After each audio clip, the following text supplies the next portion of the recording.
Hello again, everybody. Welcome back to Backstage Bimbo TV. My name is Allison Rouse, your most notorious groupie and author of We've Got Tonight, The Life and Times of Notorious Groupie, me. To everybody who's returning, hope you're doing fantastic. Thank you so much for all your love and support. It means the world to me. For those of you just stumbling on, you're going to want to hit that subscribe button and hit that like button because I'm a notorious groupie, have a lot of years of rock and roll under my belt, and some pretty awesome stories. Probably have your favorite band here. And I do cocktails and rocktails, so we have a little party while I'm talking. Alright, and today we're going to talk about a little known band. Some of you may have heard of them, some of you may have not. Cynthia Plastercaster certainly has heard of them because she does have plasters of at least one of their penises, if not all of them. She has the penis of the guy I slept with, that's for sure. And we're talking about a little band called Pop Will Eat Itself and their singer, former singer, Clint Mansell. Now, Clint, you guys, a lot of people have heard his music without you guys realizing it because he left Pop Will Eat Itself, went to Hollywood, became friends with Darren Aronofsky. So if you've ever seen Pie, The Swan, Fountain, any Darren film, you've heard Clint's music because he is now an award-winning film composer. Yeah. He was really an awesome musician. Let me see. Oh God, I have a few pictures of us all. This was the second time we hung out. So, and in honor of Clint, we're going to do a little shot called the Spider-Man shot because Clint has a tattoo on his arm of Spider-Man and it plays into the story. So, everybody grab your Spider-Man, kick your feet up, and let's have a cocktail and rocktail, shall we? Cheers, biggers. Woo, that's some vodka. Normally it should be 3 layers of this stuff. It's good, but whoa, that's some vodka. But anyway, so there we go. Now, I first met Clint at this little rock bar that they played. He was a dare, actually. Didn't know who Pop Will Eat Itself was. My old roommate Krista and I just sort of frequented this bar. It was called the Bar and Grill, although we called it the Barf and Spill because, well, we were young and partying, and sometimes we threw up in the parking lot once or twice. So anyway, they were playing, and Krista was sitting with this guy Jim that she was dating, and I was just sort of by myself. We were all sitting at a table with his friend, just having a good time. We were playing Truth or Dare. We did not know who Pop Will Eat Itself was, but they just happened to be playing that night at this bar. So cool, we're hanging out, and Clint has, as you can see, long kind of dreads. You can't see in this picture because he has them tucked under his hat, but at the time he had long dreads. And he was walking by, and my dare was to kiss the first guy that walked by. Clint heard that, so he walked by. He's like, I'm the first guy, because they're English. So he walked by, and I was wearing like these little white booty shorts and some thigh-high boots and this little purple shirt, whatever.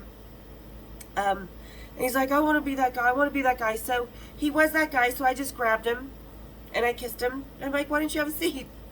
He's in the band. Why the fuck not? I'm a groupie, kind of works out. So that's the night we met.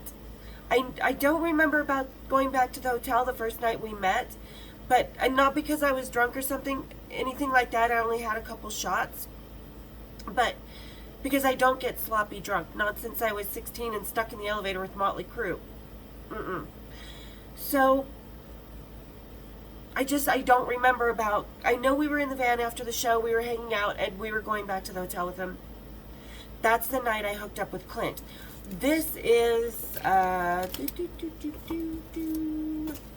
me see... August of 1991. So we had met them, Krista and I had probably met them about 3 to 6 months earlier. Probably around March, April, I'm guessing, because I wasn't wearing a coat. Anyway, so they had come back out on tour with EMF. You know, it's unbelievable. Oh, those guys. So they were out on the road. They were playing out at the fairgrounds in Salt Lake City. Didn't have our numbers. So Krista and I make our way out to the fairgrounds. We do not have tickets, so we just figure we're going to roll up catch them on the bus. Cool. So we see the buses and there's no one on the bus. So it's after sound check, but before the concert starts. So none of the bands had gone on. They were already inside, but there was a side door. Someone happened to be coming out. We're like, whoa, hold that open. So we snuck in. And I was standing there. We were just kind of waiting. It was a pretty small arena. If you've ever been out to the fairgrounds arenas, they're pretty small. So we go, if you're facing the stage, we start heading towards stage left because we know that's where some of the dressing rooms are. So we go, Krista and I go, and we just happen to be walking towards, and out, right at that moment, out comes Clint. Just wandering around. There he is. This is Krista and I's very first apartment. So I was still, 20 years old? Yeah, I was still 20. I wasn't even 21 yet. So he comes out and he turns and he looks at us and he kind of starts looking around, and then he just like beelines. He looks straight at us and is like, oh my gosh. He's like, I was just thinking about you guys, and I was wondering if you might be here, so I came out to look. I'm like, cool, we just snuck in the side door. Just barely. So yeah, we ended up hanging out with them in EMF, watching the show, whatever, having drinks, smoking our weed, doing what we do. Well, the thing after the show, EMF and Pop Lead itself had to go to this girl's house because the radio station had given away a private party with EMF and Pop Lead itself. The girl that won was around 16. Her mother actually did it for her birthday party because it was going to be around the time, and she really liked EMF, so they were throwing this big party down South Salt Lake, and EMF and Pop Lead itself were going to come. That's what we had to do after the show. But keep in mind, they're still a rock band, and they were drinking. Clint was doing cocaine. Adam and Clint. Adam was with Krista before and now, so this time. So what do? We stopped, and these are all taken at our house, at Krista and I's apartment. The guys had never been on a waterbed before. So this one's like, yeah, I bet you it's good for this. Adam's like, I'm getting seasick. And Clint's all doing the goddamn hokey pokey on my waterbed. Because I had a waterbed back then. Don't ask. It was given to me. So, quick pop. Yep, there's Krista and Adam. That's all you're going to see of Krista. So yeah, this is us, and this is Clint and I. We're having drinks at the apartment. We're hanging out. We're having a good time, right? He's doing cocaine. We go in the bedroom, fuck our brains out, do what we got to do, start heading towards the party, which is way down South Salt Lake. We live closer to downtown. This is out in the burbs and the sticks. So we get lost. That was taken in the car. Poor little Adam, or what was his name? Graham. Yeah, Graham. That was his name. Where is that picture? He was all by himself. We were like, why are you coming with us? So this was, wish I had a friend. But yeah, we were like, why are you even coming with us? Because, we're all going to fuck and you're going to be stuck in the living room, right? He's like, I just want to come. Maybe you have a friend? We're like, no, we don't have a friend. So anyway, we get to this party. The other buses, the tour managers, everybody's already out there. We just come sort of wandering in. Clint has to go to the bathroom. So we ask the mom. The girl comes in, and here's the rest of Pop Lead itself. She's really excited. They're like, oh, are you the girlfriend's? Like, yeah, Clint, she's my wife.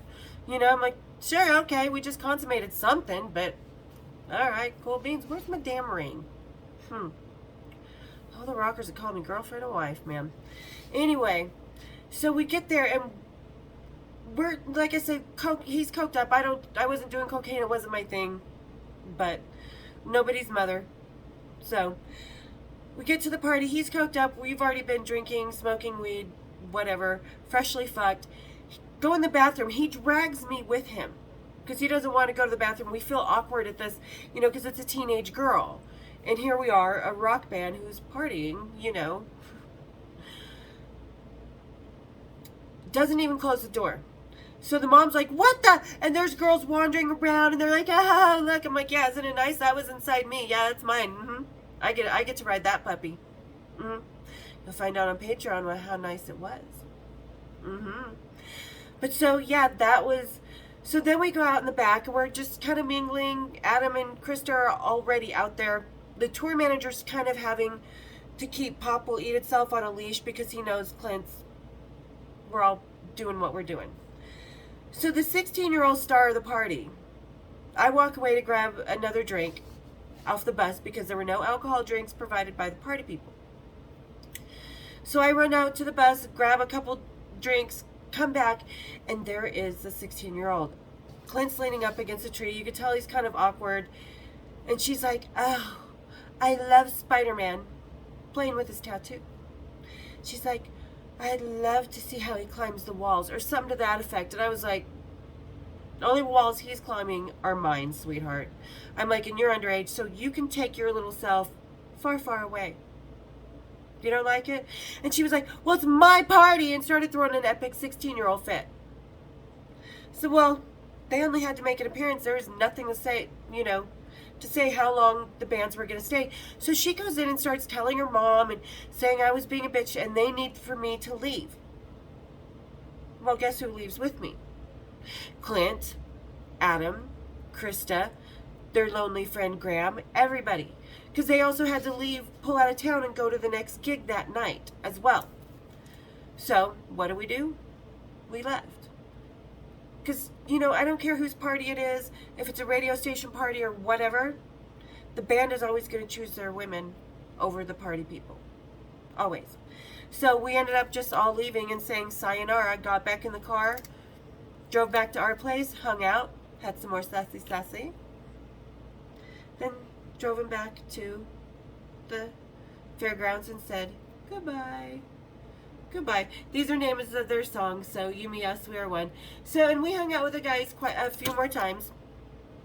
Love these guys. They were a lot of fun. Clint has a lot of amazing energy. Said hi to him years ago on Facebook. He's like, holy shit, how you doing? But yeah, that is Pop Will Eat Itself. I will put some links down to their music in the description because they really do have an awesome catalog of music from back in the day. They were one of the few bands kind of doing industrial, not really rap, but yeah, a really just different mix of styles and genres. Really awesome band. But yeah, so we dropped them off 3 o'clock in the morning, gave our kisses goodbye, as you can see. Goodbye, my love. We'll see you later. I was wearing one of his t-shirts by the end of the night because didn't feel like putting on the rest of my clothes. Yeah. And that was the second time with Clint Mansell. And it's never a good idea to give away a party with the band. And we'll learn more about that with the Escape Club. Another obscure 80s, late 80s, early 90s band. So don't give away parties with the bands because they're going to come partying with groupies and drunk, at least back then especially. And some now, and it's their rite of passage. If they want to party with groupies who are willing and everybody's consenting adults, cool. But don't sit there and go tell your mommy because the lead singer doesn't want to fuck you because he's already got someone. Because like I said, they'll choose the groupies, they'll choose the road family over the party people every day. We left. So sorry, girlie, your party was cut short. I think everybody, because even EMF left. They were like, yeah, we want to go party too. So yeah, I think everybody was there half hour, 45 minutes tops. Happy birthday, sweetie. At least they showed up, because a lot of times, a lot of bands, especially the bigger they are, they won't show up. 1 or 2 will for 5 minutes, and they're out. So half an hour, 45 minutes was pretty generous. All right. So again, I will put links down to their music in the description. Also, my t-shirt line. Link is in the description. Have a couple new designs. Really funny, awesome designs. Go check them out. I have a good time making this stuff. A lot of fun. Like I said, if you're not subscribed, because 60% of my watchers are not subscribed. So hit that subscribe button if you really enjoy these. Hit the like button. Let's get me noticed by a lot more people, because that's how YouTube works. I appreciate everybody who subscribes and like. Yeah, come back next week for a little more cocktails and rocktails. We'll see you on the flip side, guys. Thank